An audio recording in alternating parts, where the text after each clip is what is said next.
এবার operation devil হান্টে পুলিশের জালে ধরা পড়ল সিলেটের 111 মেয়র খ্যাত আজম খান। আটক আজম খান সিলেট মহানগর আওয়ামী লীগের কার্যকারী কমিটির সদস্য। সিটি কর্পোরেশনের 27 নম্বর ওয়ার্ডের কাউন্সিলরও ছিলেন তিনি। সিলেট মেট্রোপলিটন পুলিশ জানিয়েছে, অপারেশন ডেভিল হান্টে আজম খান ছাড়াও গ্রেফতার হয়েছে আরও 5 জন।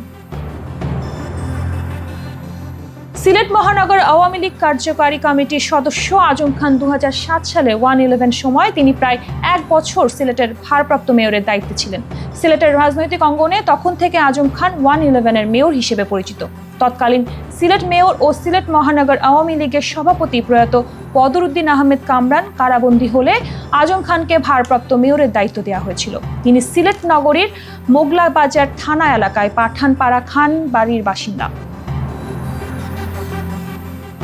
গত 24 ঘন্টার অভিযানে আজম খান ছাড়াও গ্রেফতার হলেন নগরীর বারুদখানার বাসিন্দা ছাত্রলীগ কর্মী সাইরুল কবির সঞ্চয়, একই এলাকার বাসিন্দা ও বঙ্গবন্ধু জাতীয় যুব পরিষদের ক্রীড়া সম্পাদক সানি কবির, দক্ষিণ সুরমা তেঁতুলি এলাকার বাসিন্দা ইউনিয়ন যুবলীগের সাধারণ সম্পাদক আব্দুল বাসিত মকন মিয়া এবং সিলেট জেলা তাঁতি লীগের পাঠাগার বিষয়ক সম্পাদক দক্ষিণ সুরমার বানেশ্বরপুর বাসিন্দা মোহাম্মদ মইনুল ইসলাম। গ্রেফতার হওয়া এ সকল কর্মীদের বিরুদ্ধে বিভিন্ন থানায় একাধিক মামলা রয়েছে বলে জানিয়েছে সিলেট মেট্রোপলিটন পুলিশ।